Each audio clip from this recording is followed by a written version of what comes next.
आदरणीय दर्शकवृन्द, यति बेला तपाईँ नेपाल प्राइड टिभी हेरिरहनु भएको छ र तपाईँको साथमा उपस्थित भएको छु म कृष्ण बुढाथोकी।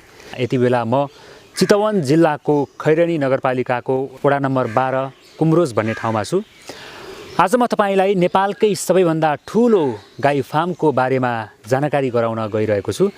श्री लाली गुराँस बहुउद्देश्यीय सहकारी संस्था लिमिटेड ललितपुर पुल्चोकद्वारा सञ्चालित यस Shri Lali Gurans dairy farm and research सेन्टरमा यति बेला हामी छौँ र यति बेला मलाई यो फार्मको बारेमा जानकारी दिनका लागि यहाँका परामर्शदाता कृष्ण भण्डारी हुनुहुन्छ, जसले आज तपाईँलाई यो फार्मको बारेमा धेरैभन्दा धेरै जानकारी गराउनुहुनेछ।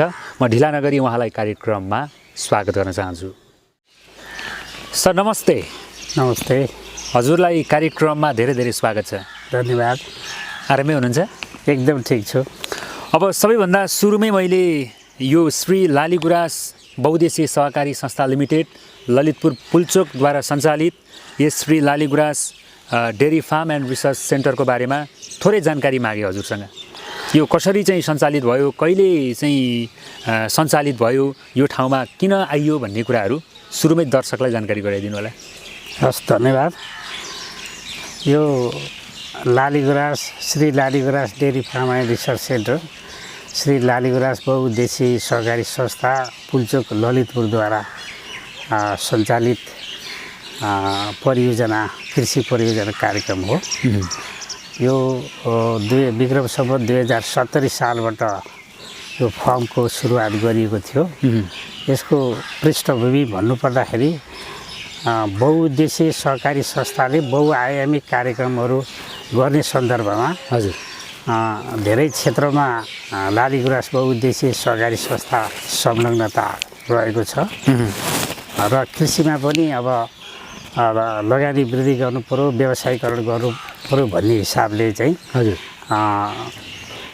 कृषिमा के कार्यक्रम सञ्चालन गर्ने भन्ने सन्दर्भमा पहिलो कुरा त अब कृषि गर्नको लागि भूमिको आवश्यकता पर्ने रहेछ। हजुर र भूमि चाहिँ जग्गाको व्यवस्थापनको लागि हामी केही समय अध्ययनमा पनि बिताइयो र पहाडी क्षेत्र र तराई क्षेत्रहरूमा चाहिँ हामीले गर्दै जाँदाखेरि चाहिँ यहाँ यो जुन ठाउँमा अहिले कुम्रोज 12 मा हामी छौँ, यहाँ जग्गा प्राप्त हुने भइसकेपछि अनि चितवनको सम्भावनालाई हेर्दाखेरि चाहिँ कुखुरा पालनपछि पोल्ट्री पछिको चाहिँ दोस्रो अग्रणी भूमिकामा रहेको कृषिको चाहिँ अब डेरी फार्म देखिएको हुँदाखेरि र हामीले पनि डेरी फार्म चाहिँ सञ्चालन गर्ने भन्ने चाहिँ अनुरूप चाहिँ यो आयोजनाको चाहिँ डकुमेन्ट तयार गरेर यसपछि अगाडि बढिएको हो। यो डेरी फार्मको खास गरिकन घाँसमा आधारित कम लागतमा गुणस्तरीय दुध उत्पादन गर्ने यसको उद्देश्य हो र साथसाथै उन्नत नस्लका गाईहरूबाट जन्मिएका चाहिँ बाछाहरूलाई बिक्री गर्ने स्रोत केन्द्रको रूपमा पनि यसलाई चिनारी गर्ने चाहिँ यसको उद्देश्य रहेको छ। हामी स्रोत केन्द्रकै अब तयारीमा हामी रहेका छौँ र स्रोत केन्द्रको हिसाबले अहिलेसम्म हामीले यहाँ उन्नत नस्लका बाछाहरूलाई चाहिँ बिक्री गर्न थालिएको छ र यसको चाहिँ अब अहिले हामीसँग 569 गाईहरू छन्, 540 गाई छन्, 21वटा बाछाहरू छन् र कुल चाहिँ 569 रहेको छ। हजुर र यो कुल चाहिँ अब 1200 गाई पुर्याउने र 10,000 लिटर दैनिक दुध उत्पादन गर्ने यसको लक्ष्य भएअनुसार हजुर बाछीहरू चाहिँ हामीले बिक्री गर्न चाहिँ थालिसकेका छैनौँ र यसलाई नै अब चाहिँ बढावा दिएर हामी अगाडि बढ्ने कामहरू भइरहेको छ र बाछाहरू चाहिँ अब विभिन्न स्थानबाट चाहिँ मागहरू हुँदै आएको छ। हामीले हालै राष्ट्रिय पशु प्रजनन कार्यालय पोखरासँग समन्वय गरेका छौँ र उहाँहरूले चाहिँ अब विभिन्न नेपालको विभिन्न ठाउँमा व्यवसायीकरण गर्ने गाई पालन गर्ने कृषकहरूलाई चाहिँ यहाँको चाहिँ छनौट गरेका बाछाहरू चाहिँ बिक्री गर्न पनि हामीले थालेको छ। विक्रम सम्वत 2070 सालमा स्थापना गराउनु भयो, 71 सालबाट चाहिँ व्यावसायिक रूपमा गाईहरू ल्याएर फार्मका रूपमा अगाडि बढाइयो दुध उत्पादनको काम चाहिँ सुरु भएको हो। अहिले यहाँहरूले यो गाई फार्म चाहिँ नेपालकै सबैभन्दा ठुलो गाई फार्म भनेर एउटा परिचय पनि पाउनु भएको छ भने अर्कोतर्फ आधुनिक होइन यहाँ अटोमेटिक मिल्किङ पार्लरहरू पनि यहाँहरूको चाहिँ रहेको छ। सम्भवतः नेपालमा यसरी अलिकति व्यवस्थित र आधुनिक शैलीबाट मिल्किङ पार्लर सञ्चालन गर्नेमा यहाँहरू पनि पहिलो नम्बरमै हुनुहुन्छ। कति लगानीबाट सुरु भयो र अहिले लगानी कति पुग्यो? सुरुमा चाहिँ अब यो जग्गा खरिदको अवस्थाबाट सुरु गरिएको हो। हजुर। र यो जग्गा बाहेक चाहिँ यहाँ भौतिक पूर्वाधारको लागि जे जति तपाईँले देख्नु भएको छ यहाँ गोठहरू छन्, विभिन्न चाहिँ अब चाहिँ अफिस छ, आवासहरू छ। यो सबै चाहिँ अब गोठ लगायतको चाहिँ कामहरू सम्पन्न गर्नको लागि लगभग 8 करोड चाहिँ लगानी रहेको छ। त्यसपछि यो गाईहरू थप्ने काम गर्दै जाँदाखेरि चाहिँ अहिलेसम्म लगभग 32 करोडको चाहिँ हाराहारीमा चाहिँ लगानी रहेको छ। 32 करोडको लगानीमा अहिले यो फार्म सञ्चालित छ। हजुर। फार्मको कुल क्षेत्रफल लगभग 20 बिघाको रहेको छ। त्यसमध्ये चाहिँ 7 बिघाको क्षेत्रफलमा अहिले यो भौतिक पूर्वाधार निर्माणका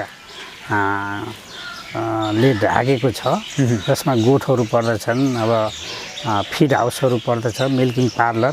हजुर। र गाई टहलिनुको लागि चाहिँ प्राङ्गणहरू चाहिँ अब चाहिँ ले ढाकेको छ। अनि बाँकी क्षेत्रफलमा हामीले विभिन्न प्रजातिका घाँसहरू रोपण गरेका छौँ।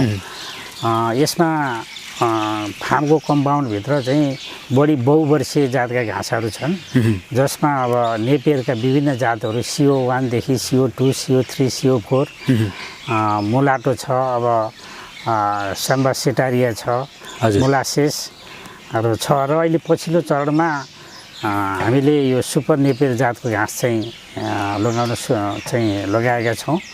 र यी प्रजातिका घाँसहरूमध्ये सबैभन्दा बढी उत्पादन हुने हिसाबले चाहिँ अब चाहिँ सुपर नेपियर पाएका छौँ। र यसको चाहिँ जुन बायोमास भन्छ र उत्पादन चाहिँ अब चाहिँ बढी हुने भएको कारणले गर्दाखेरि चाहिँ अब अरू जातका घाँसहरूभन्दा चाहिँ अब सुपर नेपियरलाई बढावा दिएर जाने चाहिँ हाम्रो चाहिँ कार्यक्रम रहेको छ। साथै चाहिँ यसको अलावा हामीले यो मौसमी घाँसमा बर्सिम रोपेका छौँ। त्यसै गरिकन यो सिजनअनुसार चाहिँ जई घाँस पनि लगाएका छौँ। र साथसाथै अब विभिन्न मौसममा चाहिँ कोसे घाँसहरू पनि हामी लगाउँछौँ। र नेपियरको बिचमा पनि कतिपय चाहिँ अब चाहिँ ल्याब उडाउनको लागि अब त्यो लगाउने गरेका छौँ। अब घाँसको सन्दर्भमा फर्मको लागि करिब दैनिक 10 टन घाँसको आवश्यक पर्छ र 1200 केजीभन्दा बढी चाहिँ अब दाना आवश्यक पर्ने भएको हुनाले यहाँको उत्पादनले मात्रै नभेट्ने भएको हुनाले हामीले संरक्षित घाँस जुन चाहिँ 12 महिना हरियो घाँस प्राप्त गर्न सकिँदैन, त्यस कारणले घाँसलाई चाहिँ साइलेज भन्छ अङ्ग्रेजीमा, नेपालीमा गुन्द्रुक घाँस पनि भनेर चाहिँ चिनिन्छ। मकैलाई सुकाएर बनाउनु मकै घाँस चाहिँ मकै हरियो मकै अब दुधे मकैलाई चाहिँ काटेर टुक्र्याएर अनि यसलाई चाहिँ अब हामीले पिटमा राखेर खाडलमा राखेर चाहिँ साइलो पिट भन्छ, त्यसमा चाहिँ तयार गर्ने गरेका छौँ। र यो मकै घाँसको लागि चाहिँ हामी कृषकहरूसँग सहकारी गरिरहेका छौँ। कृषकहरूले चाहिँ अब घाँस उत्पादन मकै घाँस लगाउनुहुन्छ, हामी पहिले नै सम्झौता गर्छौँ। सम्झौता गरिसकेपछि उहाँहरूलाई चाहिँ अब चाहिँ घाँस डेरी फार्मले किन्दिने भन्ने चाहिँ अब सुनिश्चितता भइसकेपछि उहाँहरूले उत्पादन गर्नुहुन्छ, जसलाई हामी बाइब्याक ग्यारेन्टी भन्छौँ। र त्यसरी चाहिँ हामीले गत वर्ष लगभग 700 मेट्रिक टनको चाहिँ साइलेज पनि तयार गऱ्यौँ। अब यो काम गर्दै जाँदाखेरि समस्याहरू चुनौतीहरू त अब धेरै नै हुन्छन्। अब हामीले यसभन्दा अगाडि चाहिँ यहाँ डेरी फर्ममा उत्पादन भएको दुध चाहिँ हामीले डेरी उद्योगलाई चाहिँ बिक्री गर्ने गरेका थियौँ। र अहिले हालै आएर चाहिँ लाली गुराँस डेरी प्रशोधन उद्योग भनेर गोदावरीमा चाहिँ प्रशोधन उद्योग पनि अब स्थापना भइसकेको छ। यो असोजको 15 गतेबाट हामीले चाहिँ प्रशोधन काम पनि सुरु गरेका छौँ। र यो हामीले उत्पादन गरेको दुध आफ्नै लालीगुराँस बहुउद्देश्य सहकारी संस्थाद्वारा सञ्चालित लालीगुराँस डेरी प्रशोधन उद्योग भनेर भन्छौँ, गोदावरीको किटनी भन्ने ठाउँमा छ। त्यहाँ चाहिँ प्रशोधनको काम चाहिँ अब त्यहाँबाट हुने गर्दाखेरि अहिले हामीले चाहिँ उत्पादन गरेको दुध, ताजा दुध चाहिँ हाम्रो आफ्नै लालीगुराँस बहुउद्देश्य सहकारी संस्थाको अर्को इकाइमा चाहिँ हामीले पठाएर प्रशोधन गरेर बजारीकरण गरेका छौँ। दुधलाई जम्मा गरेर घिउ बनाउने अथवा अन्य किसिमका पनिरहरू बनाउने अरू उत्पादनहरू गर्ने खालको काम पनि हुन्छ। अब यसमा चाहिँ अब दुग्धजन्य पदार्थ भनौँ, अब यसमा विभिन्न परिकारहरू बनाउने।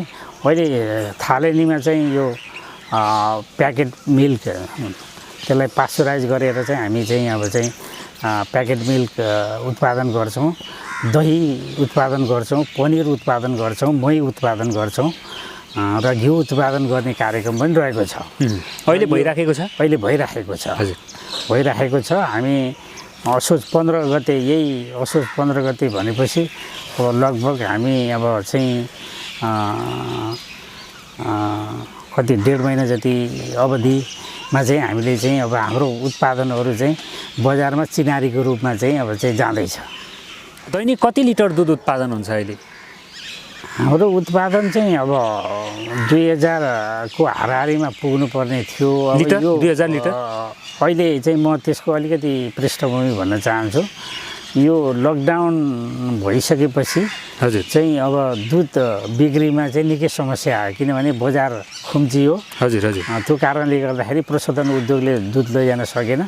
त्यस कारणले अनि हामीले अलिकति चाहिँ अब आरबिआरमा अलिकति खुम्च्याउनु पनि पर्यो, भएको दुध पनि खेर फाल्नुपर्ने त्यो अवस्था सिर्जना भइसकेपछि अलिकति हामीले चाहिँ अब दुध उत्पादनलाई चाहिँ अलिकति कम गरे हुनाले चाहिँ त्यो बेलाको अवस्थाबाट चाहिँ एकचोटि दुध अलिकति घटाइसकेपछि फेरि चाहिँ पुरानो अवस्थामा लैजान पनि अलिकति चाहिँ समय लाग्ने रहेछ। र अहिले हाम्रो चाहिँ अब 1200-1300 लिटरको हाराहारीमा अहिले छ दिनको। हजुर हजुर। र यो क्रमसँग चाहिँ अब चाहिँ यो पिक सिजनमा चाहिँ अब 1600-1700 लिटर चाहिँ पुग्ने अनुमान गरेका छौँ। कतिवटा गाईले दिन्छन् त्यति दुध? अब लोइनो गाई चाहिँ अब 80 को हाराहारीमा छ र अरू बोकेना गाईहरू पनि अब चाहिँ 75-80 को हाराहारीमा छ। यो के हुन्छ भन्दाखेरि गाईले चाहिँ अब 300 दिन दुध दिन्छ भन्ने अनुमान छ र त्यो चाहिँ बिस्तारै चाहिँ अब चाहिँ 300 दिन पुग्दै गर्दाखेरि अब चाहिँ ब्याउने अवस्था पनि भएको हुन्छ। त्यसलाई ड्राई गर्नुपर्ने हुन्छ, दुध सुकाउनु पर्ने हुन्छ। त्यसले गर्दाखेरि अलिकति यो चाहिँ सङ्ख्या चाहिँ थपेपछि सङ्ख्या 550 भन्दा माथिको हाराहारीमा भए तापनि दुध दिने सङ्ख्या चाहिँ कमै छ। 180-85 चाहिँ छन्। अरू चाहिँ अब कोरेलीहरू छन् जुन चाहिँ अब समय लाग्ने अवस्थामा चाहिँ अब चाहिँ पुग्ने अवस्थाका चाहिँ र अनि बाछाबाछीहरू पनि अब चाहिँ 150 को हाराहारीमा त बाछाबाछीहरू पनि छन् र यिनीहरू हुर्कँदै गर्दाखेरि अब चाहिँ भोलि चाहिँ अब फ्युचरको चाहिँ भविष्यको चाहिँ अब दुनो गाई हुने चाहिँ अब चाहिँ सम्भावना चाहिँ अब चाहिँ हुर्काउने व्यवस्था भएको छ। प्रति लिटर यहाँहरूले कसरी बेच्नुहुन्छ दुध? हामीले चाहिँ अब यो डिडिसीको दर रेटलाई नै हामीले चाहिँ मुख्य आधार बनाएका छौँ र त्यसमा चाहिँ अब दुधको गुणस्तर हेरेर र सम्बन्धित प्रशोधन उद्योगसँग चाहिँ एक खालको सहमति गरेर नेगोसिएसन भनौँ, अब चाहिँ त्यो सम्झौता गरेर दुध बिक्री गरिएको थियो र अहिले पनि अब चाहिँ हामीले डिडिसीकै रेटलाई अलिकति अब चाहिँ त्यसमा केही तलमाथि गरेर नेगोसिएसन गर्छौँ। त्यो आधारमा चाहिँ दुध बिक्री गरिन्छ र दुध बिक्री गर्नेको आधार चाहिँ के भन्दाखेरि अब प्रति लिटर भन्दा पनि दुधमा रहने चाहिँ ल्याक्टो कति छ, फ्याट कति छ, त्यो मापन गरेर त्यसको एउटा चाहिँ फर्मुला छ। त्यो फर्मुलाको आधारमा चाहिँ अनि अब चाहिँ कहिले अलिकति बढी फ्याट बढ्यो भनेदेखि अब रेट पनि बढ्छ, ल्याक्टो बढ्यो भने एसएनएफ बढ्छ, त्यो हिसाबले चाहिँ हुन्छ। त्यस कारणले त्यो फर्मुलामा आधारित गरेर चाहिँ एउटा चाहिँ स्ट्यान्डर्ड मिल्क प्राइस चाहिँ त्यसले तय गर्छ। यति ठुलो फार्मलाई व्यवस्थापन गर्नका लागि कुन कुन तह बनाएर चाहिँ काम गरिरहनु भएको छ यहाँहरूले कर्मचारीको चाहिँ त्यसको चाहिँ तहहरू कसरी व्यवस्थापन गर्नुभएको छ अनि कतिजना हुनुहुन्छ सबै गरेर कर्मचारीहरू चाहिँ हामीसँग नियमित कर्मचारी अहिले 44 जना रहेको छ विभिन्न तहमा। अब सामान्यतया अब प्रशासन लेखा त अब हेर्ने केही साथीहरू हुनुहुन्छ। त्यसपछि चाहिँ फार्मलाई विभिन्न डिपार्टमेन्टको हिसाबले चाहिँ हामीले चाहिँ वर्गीकृत गरेका छौँ। त्यो अनुसार चाहिँ सुपरभाइजरहरूको व्यवस्था गरेका छौँ। जस्तो घाँस उत्पादन गर्ने अब त्यो कामको लागि चाहिँ सुपरभाइजर छ, गोठ हेर्ने सुपरभाइजर छ, हजुर, अनि अब दाना मिल सञ्चालन गर्ने सुपरभाइजर, मिल्किङ पार्लर हेर्ने र यो हिसाबले चाहिँ हामीसँग चाहिँ अब सुपरभाइजर, त्यसपछि त्योभन्दा तल्लोमा चाहिँ अब चाहिँ कामदारहरू दैनिक 2 किसिमका कामदारहरू राखेका छौँ। एउटा चाहिँ नियमित रूपमा चाहिँ काम गर्ने कर्मचारीहरू जो हामी अब थाई सरापको सुविधा चाहिँ अब चाहिँ प्रदान गरेका छौँ भने अर्को चाहिँ आवश्यकता अनुसार सिजन अनुसार चाहिँ कामदारहरू चाहिँ थपघट गर्नुपर्ने हुन्छ। त्यो काम हेरिकन त्यो अवस्थामा चाहिँ हामी थप कामदारहरू पनि हामी राख्ने गरेका छौँ। साथसाथै हामीसँग प्राविधिक पनि छन्। यति ठुलो फर्म भएको हुनाले थुप्रै समस्याहरू आउँछन्। गाईको चाहिँ अब स्वास्थ्यका समस्याहरू आउँछ, त्यो हेर्नको लागि चाहिँ प्राविधिकको व्यवस्था गरेका छौँ। हजुर, र बेला बेलामा चाहिँ अनकल बेसिसमा हामीले चाहिँ अब चाहिँ भेटनरी डाक्टर पनि अब चाहिँ भिजिट गराउँछौँ र उहाँले चाहिँ आवधिक रूपमा चाहिँ सबै गाईको चाहिँ परीक्षण गर्नुहुन्छ। त्यो अनुसार चाहिँ अनि प्राप्त सुझावलाई चाहिँ कार्यान्वयनमा लगिने व्यवस्था छ। वार्षिक कारोबार कतिको हुन्छ यहाँबाट? हाम्रो वार्षिक चाहिँ अब यो बढावा दिँदै जाँदाखेरि अब थपघट चाहिँ अब बढ्दै जाने अवस्थामा देखिन्छ। किनभने अहिलेसम्म जे जति आम्दानी भयो हामीले यसैमा चाहिँ लगानीमा चाहिँ हामी गइरहेका छौँ र यो ट्रान्जेक्सनको हिसाबले चाहिँ अब चाहिँ आर्थिक कारोबारको हिसाबले चाहिँ 4 देखि 5 करोडको बिचमा चाहिँ वर्षमा चाहिँ कारोबार हुन्छ। मुनाफा अथवा प्रफिटमा गएको अवस्था के छ? कतिको जानुभएको छ? अब यो टोटालिटीमा त हामी प्रफिटमै छौँ, किनभने हामीसँग सम्पत्ति धेरै जोडिएको छ र अपरेटिङ कस्टमा भने अब हामी अलिकति चाहिँ अब त्यसको चाहिँ अब यसलाई मिट गर्ने चाहिँ अब हाम्रो चाहिँ रणनीति कार्यनीति चाहिँ हामीले चाहिँ बनाइरहेछौँ। चाहिँ अब चाहिँ अपरेटिङ कस्टबाट चाहिँ अब यदि प्रफिट भयो भनेर भन्ने अवस्था त नहोला। अब हामीले लगानी गर्छौँ, जस्तो उदाहरणको लागि चाहिँ एउटा बाछी गाई दिनको 4 लिटर चाहिँ दुध खुवाउनु पर्छ। त्यो चाहिँ एउटा स्वस्थ आमा भएर भोलि चाहिँ स्वस्थ चाहिँ अब चाहिँ बढी उच्च उत्पादन लिनको लागि अब यस्तो कुराहरूमा चाहिँ अब चाहिँ हाम्रो खर्च चाहिँ बढी भएको हुनाले त्यसमा चाहिँ हाम्रो लगानी चाहिँ त्यसमा रहेको छ। र किनभने हामीले चाहिँ यो गाईको सङ्ख्या अझै वृद्धि गरेर लैजानुपर्ने भएको हुनाले स्वस्थ बाछीहरू चाहिँ राख्नु पर्यो। त्यो कोरेलीको अवस्थासम्म पुर्याउनलाई चाहिँ 17-18 महिना चाहिँ लगानी नै गर्नुपर्ने हुन्छ। त्यो लगानी गर्दाखेरिको चाहिँ लाग्ने खर्च भने लाखौँ रुपियाँ पर्न आउँछ। अब त्यसलाई चाहिँ अब हेर्दाखेरि चाहिँ अब यो प्रफिट छैन भन्न मिल्दैन। तर अहिले डाइरेक्ट क्यासमा हेर्ने हो भनेदेखि हामी प्रफिट अचल सम्पत्ति धेरै छ यहाँहरुसँग। त्यो हिसाबले चाहिँ बुझ्दाखेरि चाहिँ सजिलो होला।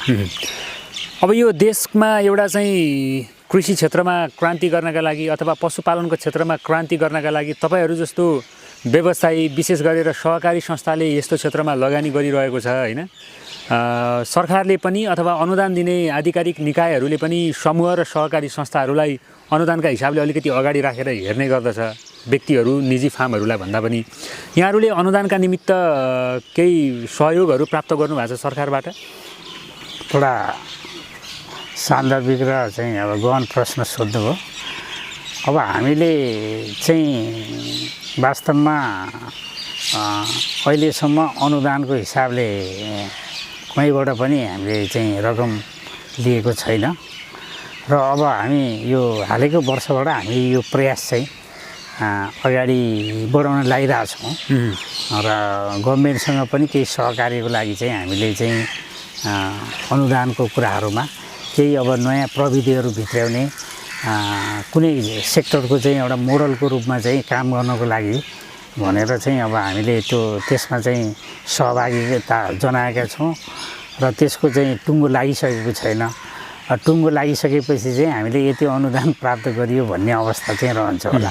अब श्री लाली गुराँस बहुउद्देश्य सहकारी संस्था लिमिटेड आफैमा पनि आर्थिक रूपले अरू सहकारी संस्थाहरूभन्दा धेरै नै माथिको एउटा चाहिँ ठुलो संस्था हो होइन। आर्थिक रूपले यहाँहरू धेरै नै सक्षम हुनुहुन्छ, त्यही भएर तपाईँहरूलाई अनुदानको खासै जरुरत नपरेको हो कि अथवा यहाँहरूले चाह नराख्नु भएको हो कि सरकारले नै यहाँहरूलाई चाहिँ व्यवस्था गरेको प्रयासहरू भएका छ कि छैनन्? हामीले विगतमा पनि केही प्रयासहरू नगरेको होइन र अब लगानीको हिसाबले अब सानोतिनो लगानी लिनको लागि अनुदान लिनको लागि हामी उपयुक्त होइन कि भन्ने हामीले ठान्यौँ र सरकारले ठुलो लगानी गर्न चाहिँ अब त्यस्तो खालको चाहिँ कार्यक्रम पनि अब अघि नसारेको अवस्था विगतमा थियो र तर चाहिँ हामीले यो नेपाल सरकारको प्याक प्रोग्रामसँग पनि अब चाहिँ भर्खर यहाँ सुरु गर्दैको अवस्थामा हामीले चाहिँ त्यसमा चाहिँ प्रस्तावहरू चाहिँ पेश गरेका थियौँ र हामी अब त्यति बेला चाहिँ अब छनौटमा पर्न नसकेको अवस्था हुँदाखेरि त्यो ग्रान्ट चाहिँ हामीले लिन सकेनौँ। त्यसपछि अब सानोतिनो लगानीको लागि चाहिँ अब चाहिँ हामी भन्दा पनि अब अरू कृषकहरू निजी फर्महरू चाहिँ उपयुक्त हुने भएको हुनाले चाहिँ अब चाहिँ हामीले चाहिँ अलिकति ठुलो लगानी जसले गर्दाखेरि यो फर्ममा चाहिँ यो लगानी लगाएर यस्तो भयो भनेर चाहिँ गर्व गर्ने किसिमको चाहिँ काम गर्नको लागि लगानी लिनुपर्छ भन्ने हाम्रो चाहिँ एउटा सोच हो। दोस्रो चाहिँ हामीले चाहिँ अब यो सञ्चालन गर्दै गर्दाखेरि चाहिँ लगानीमुखी भएर चाहिँ हामीले काम पनि सञ्चालन गरेका होइनौँ। लगानी एउटा चाहिँ अब चाहिँ अनुदान केही प्राप्त भयो भने हामीलाई चाहिँ सहयोग प्राप्त हुन्छ, तर त्यो चाहिँ के भने जेन्युन काममा अथवा चाहिँ त्यो कामले चाहिँ अब चाहिँ हामी एउटा अनुकरणीय उदाहरणीय अरूलाई पनि प्रस्तुत गर्न सकोस् भन्ने चाहिँ हाम्रो ध्येय भएको हुनाले चाहिँ त्यसमा हाम्रो प्रयास भएको छ। आशा गरौँ भविष्यमा हामीले चाहिँ अब कुनै कार्यक्रमले यस्तो जस्तो फार्मलाई चाहिँ अब चाहिँ संरक्षित गर्नको लागि सहयोग गर्छ कि भन्ने अपेक्षा राखेको छ। नेपाललाई दुधमा आत्मनिर्भर बनाउनका निमित्त यहाँहरूको प्रयास के रहँदै आएको छ र भोलिका दिनमा के रहनेछ? वास्तवमा अब विगतको चाहिँ उत्पादन र आपूर्तिको अवस्था हेर्ने हो भने चाहिँ अब उत्पादन पनि कम थियो, आपूर्ति पनि अब चाहिँ त्यति माग नभएको भन्ने अवस्था थियो। अहिले चाहिँ अब उत्पादन पनि बढेको छ, आपूर्ति पनि अब चाहिँ माग पनि धेरै नै हामीले चाहिँ महसुस गरेका छौँ र अब यो लाली गुराँस डेरी फार्मले उत्पादन गरेको लाई मात्रै चाहिँ हामीले चाहिँ हेर्ने हो भने त यसले कति चाहिँ अब चाहिँ राष्ट्रिय ग्रास उत्पादनमा कति चाहिँ योगदान दिन सक्छ भन्ने प्रश्न उठ्छ। तर हामीले चाहिँ अब के सोच गरेका छौँ भने यो फर्मलाई उन्नत नस्लका चाहिँ अब चाहिँ गाईको स्रोतको रूपमा चाहिँ विकास गरेर र विभिन्न देशको विभिन्न ठाउँमा चाहिँ उन्नत नस्लका चाहिँ अब चाहिँ बाछा बाछीहरू चाहिँ पुर्याउन सकियो भन्ने चाहिँ अब चाहिँ यसले चाहिँ त्यो अर्थमा चाहिँ अब चाहिँ कृषकहरू चाहिँ सहभागी हुनेछन् र अनि उत्पादन वृद्धि चाहिँ यही तहबाट चाहिँ अगाडि बढ्यो भनेदेखि ग्रास उत्पादनमा चाहिँ यसको योगदान चाहिँ बढ्दै जानेछ भन्ने अपेक्षा हो।